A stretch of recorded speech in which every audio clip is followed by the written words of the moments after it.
नमस्कार, आप देख रहे हैं स्पेशल रिपोर्ट न्यूज रूम से। आपके साथ मैं हूं अंजना ओम कश्यप। दंगल पार्ट 2। उत्तर प्रदेश में एक बार फिर से चाचा भतीजे की जंग शुरू हो गई है। इस बार उम्मीदवारों की सूची को लेकर यह जंग छिड़ी है।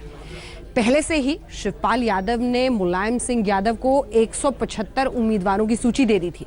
अब अखिलेश यादव ने नई सूची बना डाली। 403 उम्मीदवारों के 403 से 405 उम्मीदवारों की नई सूची दे दी है मुलायम सिंह यादव को।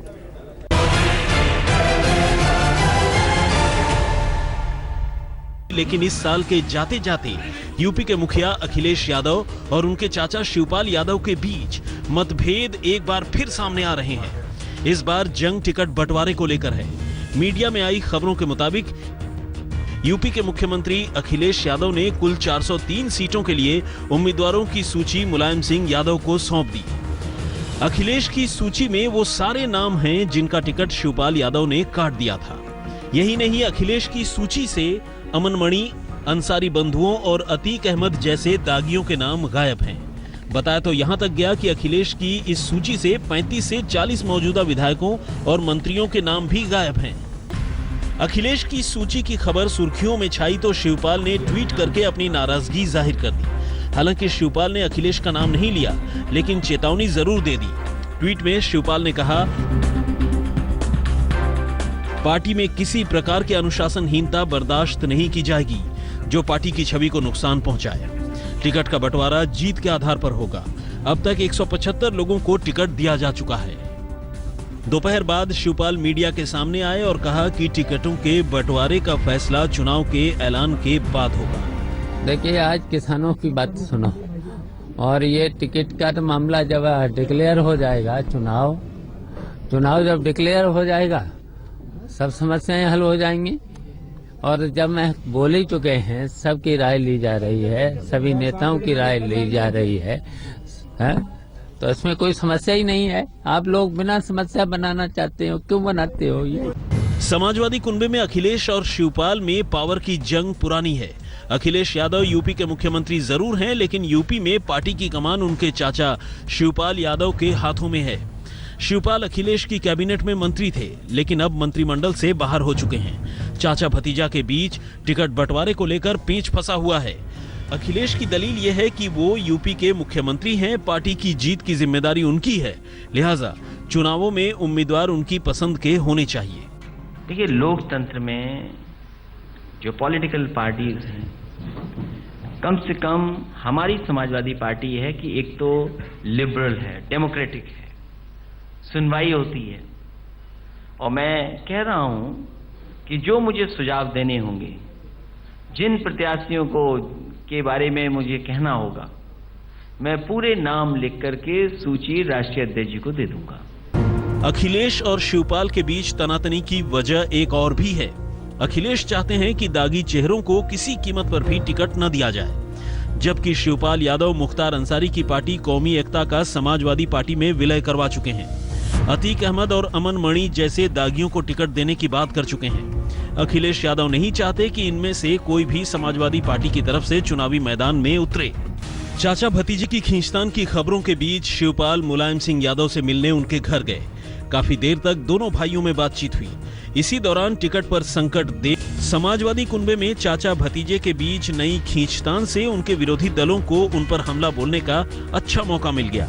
विधानसभा चुनावों के लिए टिकट बंटवारे को लेकर मुलायम सिंह यादव की समाजवादी फैमिली में एक बार फिर से घमासान के आसार बनने लगे हैं। चाचा और भतीजा अपने पसंदीदा प्रत्याशियों की लिस्ट लेकर बैठे हैं। अब इस जंग में किसकी जीत होगी, फैसला एक बार फिर मुलायम सिंह यादव को ही करना है। कुमार अभिषेक, लखनऊ, आज तक। वैसे ये मुलायम सिंह यादव ही हैं जो पार्टी के उठापटक हो, घमासान जो मचा होता है, उन सबको संभाल लेते हैं, किसी तरह से शांत कर पाते हैं।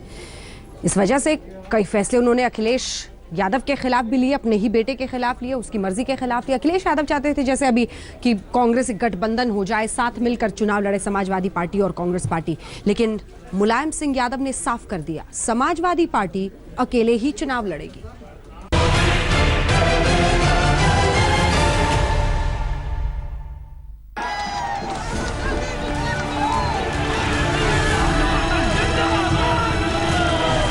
उत्तर प्रदेश में कांग्रेस और समाजवादी पार्टी के बीच गठबंधन की खिचड़ी कच्ची रह गई। पार्टी सुप्रीमो मुलायम सिंह यादव ने साफ साफ कह दिया कि किसी से कोई गठबंधन नहीं होगा। समाजवादी पार्टी अपने दम पर विधानसभा चुनाव लड़ेगी। कांग्रेस के साथ जो गठबंधन की बात चल रही है, अखिलेश यादव जी कह रहे हैं कि आपके ऊपर उन्होंने पूरा दारोमदार डाल दिया है। समाजवादी पार्टी किसी से समझौता नहीं, अकेले चुनाव लड़ेगी। यूपी विधानसभा चुनाव में कांग्रेस और समाजवादी पार्टी के बीच गठबंधन की खबरें पिछले कुछ महीनों से चल रही थी। अखिलेश यादव ने तो रविवार को भी यही बात दोहराई कि अगर कांग्रेस से गठबंधन हुआ तो 300 से ज्यादा सीटों पर जीत होगी। देखिए, अलायंस पे मैंने पहले भी बोला, राष्ट्रीय अध्यक्ष जी को फैसला लेना है, पार्टी के राष्ट्रीय अध्यक्ष फैसला ले सकते हैं। और वैसे तो समाजवादी लोग सरकार बना ही रहे हैं, गठबंधन हो जाएगा तो 300 से ज्यादा सरकार जीतेगी पार्टी। और इसलिए समाजवादियों की जरूरत है, क्योंकि जो काम इस तेजी से चले हैं वो काम पूरे होंगे और आगे भी बढ़ेंगे। अखिलेश यादव बहुत दिनों से कोशिश में थे कि उनकी पार्टी का कांग्रेस से चुनावी तालमेल हो जाए। राहुल और अखिलेश यादव ने इशारों इशारों में नजदीकी बढ़ाने की बात भी कही थी। अखिलेश ठीक लड़का है। देखिए, मैं तो ये कहूंगा कि राहुल जी बहुत अच्छे इंसान हैं, बहुत अच्छे लड़के हैं वो भी। 2 दिन पहले अमर सिंह मुलायम सिंह यादव से मिलने उनके घर पहुंचे थे। दोनों में 3 घंटे तक बातचीत हुई। शिवपाल यादव भी उनके साथ थे।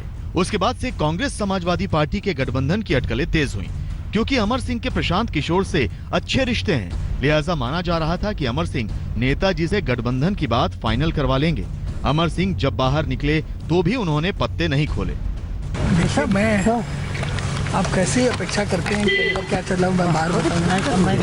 और ऐसे भी भैया जो बाहर का वो बाहर बताने की भी आवश्यकता है, अंदर ही और तो अंदर की बात उसको अंदर ही रहने दी। सूत्रों के मुताबिक गठबंधन की हालत में समाजवादी पार्टी कांग्रेस को ज्यादा से ज्यादा 88 सीटें देने के लिए तैयार थी, लेकिन कांग्रेस इतनी कम सीटों पर किसी भी तरह राजी नहीं हुई। लिहाजा गठबंधन की बात भी टूट गई। कांग्रेस के खेमे से भी ऐलान आ गया कि वो अकेले ही यूपी के चुनावी मैदान में उतरेगी। मुलायम सिंह यादव के एकला चोलो रे की राह पर आगे बढ़ने से उन पार्टियों को भी झटका लगा है जो यूपी में महागठबंधन बनाकर चुनावी मैदान में उतरने की योजना बना रही थी। विपक्षी पार्टियां बिहार की तर्ज पर महागठबंधन बनाकर उत्तर प्रदेश के चुनावी मैदान में उतरने पर चर्चा कर रही थी, लेकिन कांग्रेस और समाजवादी पार्टी ने अलग अलग राह चुन ली। इसी बीच अखिलेश यादव के 403 उम्मीदवारों की सूची मुलायम सिंह यादव को सौंपने की खबरों से भी इस बात को ही बल मिला कि यूपी में महागठबंधन की कोशिशें परवान नहीं चढ़ पाई। कुमार अभिषेक, लखनऊ, आज तक। और अब जरा पहुंच जाते हैं उत्तर प्रदेश की सियासत से नोटबंदी पर, क्योंकि सियासत यहां भी कम नहीं है। दिलचस्प यह है कि राहुल गांधी आजकल फुल फॉर्म में चल रहे हैं। कभी शेरो शायरी, कभी गालिब से लेकर बशीर बद्र तक पहुंचते हैं, कभी गानों का जिक्र करते हैं, गानों के साथ वो अलग तरीके से मोदी पर प्रहार करते हैं। राजस्थान में थे, एक बार फिर से नए सिरे से जमकर हमला बोला है नरेंद्र मोदी पर।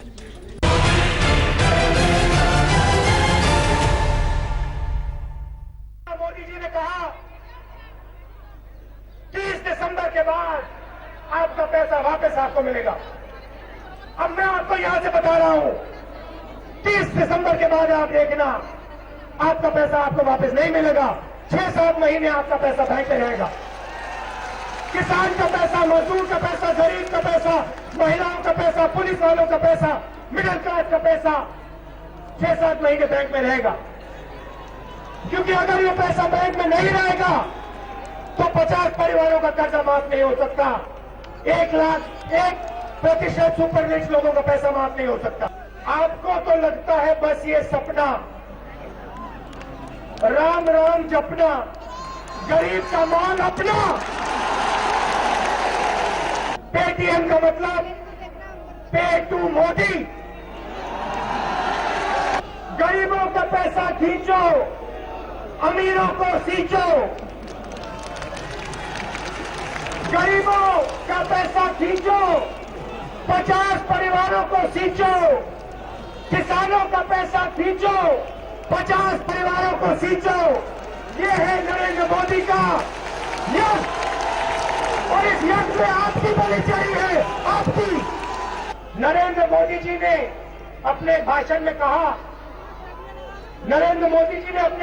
में कहा, नोटबंदी एक राष्ट्रीय यज्ञ है। आपने हिंदुस्तान के किसान के कैश को जला दिया। आपके इस नोटबंदी के यज्ञ में हिंदुस्तान और राजस्थान के किसान की बलि चढ़ी है। स्पेशल रिपोर्ट में न्यूज रूम से एक बार फिर आपका स्वागत है। जबरदस्त ठंड, और ये सिर्फ साल के अंत में नहीं, अगले साल की शुरुआत भी कुछ ऐसे ही होने वाली है। अलग अलग शहरों में मौसम का मिजाज देखें।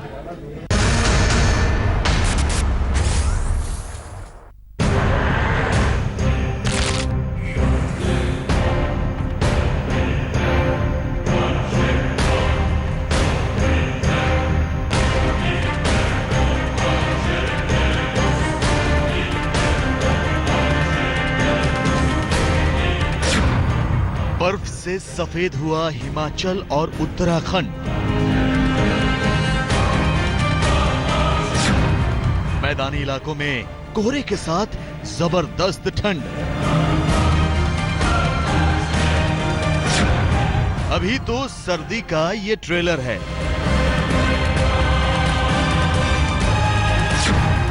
जनवरी की जानलेवा ठंड अभी बाकी है।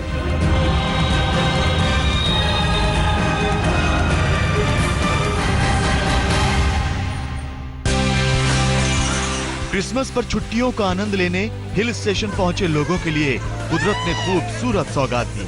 अरसे बाद क्रिसमस पर उत्तराखंड और हिमाचल प्रदेश के कई पहाड़ी इलाकों में बर्फबारी हुई। शिमला, कुफरी, डलहौजी, किन्नौर, औली, उत्तरकाशी, रुद्रप्रयाग, तमाम पहाड़ी इलाके बर्फ की सफेद चादर से ढक गए। बहुत ही ठंडा हो रहा है, यहाँ पर बर्फ पड़ रही है, गाड़ी के ऊपर पूरी बर्फ जमी हुई है सारी तरफ। बहुत ही मजा आ गया, आने का मकसद हल हो गया। कुदरत की तरफ से बेशक ये व्हाइट क्रिसमस का तोहफा था, लेकिन सैलानियों की ये मौज मैदानी इलाकों के लोगों पर मुसीबत बनकर टूटी। बर्फ की झलक पाकर पारा अचानक दुबक गया। जी हाँ, पहाड़ों में बर्फबारी से शीतलहर का ऐसा सितम शुरू हुआ कि मैदानी इलाकों के लोग ठंड से कपकपाने लगे। दिल्ली में रविवार को पूरे दिन सूरज देवता के दर्शन नहीं हुए तो सर्दी का रिकॉर्ड भी टूट गया। तापमानों में और कमी आएगी, जो 2 से 3 डिग्री और घट जाएंगे सुबह के तापमान, और दिन में धूप खिले रहने की उम्मीद है और दिन के तापमान 22-23 के आसपास रहेंगे। तो कह सकते हैं कि दिन अच्छा रहेगा, परंतु सुबह के तापमानों में कमी आने की अगले 2 से 3 दिन उम्मीद है। पंजाब और हरियाणा के तमाम गांव और शहर शीतलहर से कांपते नजर आए। उत्तर प्रदेश में भी सर्दी सितम ढा रही थी, तो गर्मी के लिए कुख्यात राजस्थान के रेगिस्तान इलाके पारा लुढ़कते ही ठंड से थरथरा उठे। हालांकि सोमवार को मौसम में कुछ सुधार नजर आया, लेकिन रविवार को जिस तरह मौसम ने गियर बदला वो आने वाले सर्द दिनों का ट्रेलर माना जा रहा है। मौसम विभाग के मुताबिक जनवरी में सर्दी का भयंकर प्रकोप नजर आएगा। नए साल की बात करें तो हमको ये उम्मीद है कि बरसात की संभावना है, तो नए साल पर नहीं 1-2 तारीख में, पर फिर दोबारा से एक कोहरे की चादर, दोबारा से एक उम्मीद है कि दोबारा से जो खासतौर से 31 तारीख और 1 तारीख है उसके आसपास कोहरा आने की अभी भी संभावनाएं बनी हैं। तो ठंड का टॉर्चर झेलने के लिए तैयार हो जाइए। ट्रेलर आप देख चुके हैं, सर्दी की असली फिल्म अभी बाकी है। साल के आखिर में वेस्टर्न डिस्टर्बेंस के आसार हैं। मौसम विभाग की माने तो पूर्वी दिशाओं से आने वाली हवाओं का टकराव सीधे वेस्टर्न डिस्टर्बेंस से होगा, जिसकी वजह से एक बार फिर मैदानी इलाकों में कोहरे की चादर छा जाएगी। यानी कि दिल्ली वाले अब नए साल का जश्न कोहरे के बीच मनाएंगे। कैमरा पर्सन अश्विनी कुमार के साथ रोशनी ठोकने, दिल्ली आज तक। हम बताएंगे आपको दिल्ली और आसपास का भी हाल, लेकिन उससे पहले हिमाचल प्रदेश, उत्तराखंड कैसे जबरदस्त ठंड है, देखिए ये रिपोर्ट।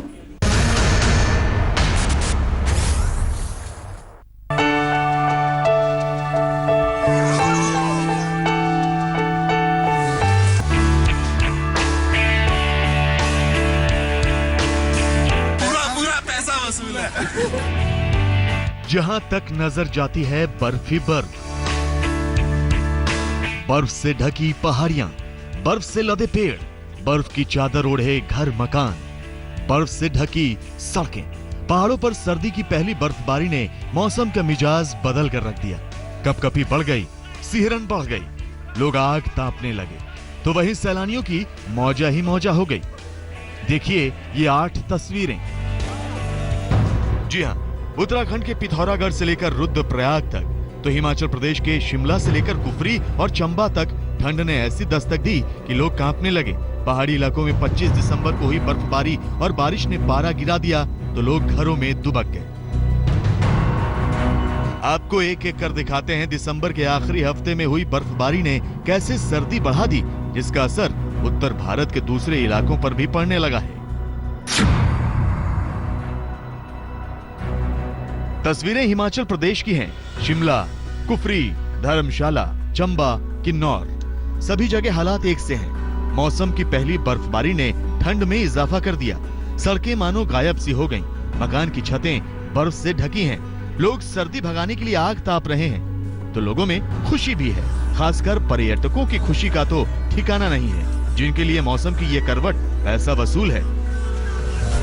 तो स्नोफॉल देखने के लिए आज क्रिसमस का पहला स्नोफॉल है क्रिसमस के डे में। बहुत अच्छा लग रहा है, बहुत बढ़िया है, पूरा पैसा वसूल है हम लोगों का। यहाँ पर डलहौजी में हम कल रात को ही आए। कल रात तो मौसम ठीक ठाक था, लेकिन जब सुबह उठे तब बहुत ही अच्छा स्नो गिरा।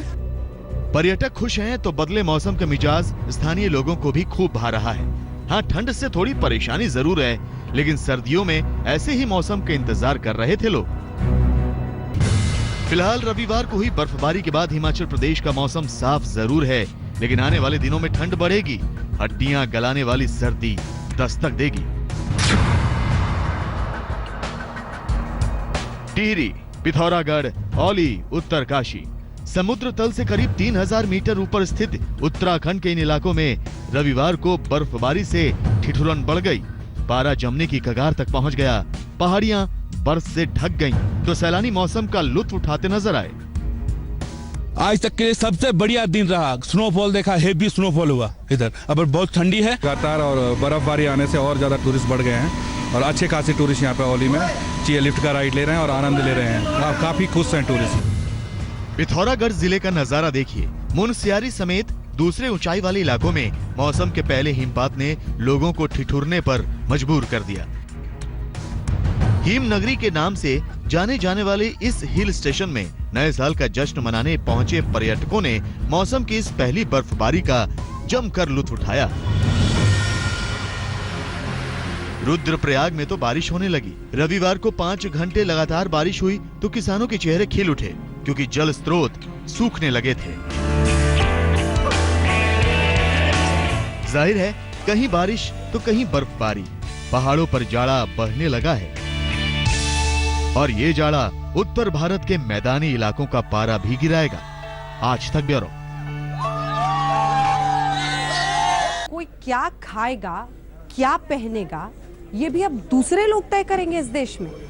जी हाँ, मोहम्मद शमी ने जब अपने परिवार की कुछ तस्वीरें ट्विटर पर डाली, बौखला गए कुछ लोग, लेकिन तमाशा उनके चेहरे पर तब लगा जब मोहम्मद शमी ने कहा, अपने गिरमा में जाके मुझे पता है क्या करना है, क्या नहीं करना है।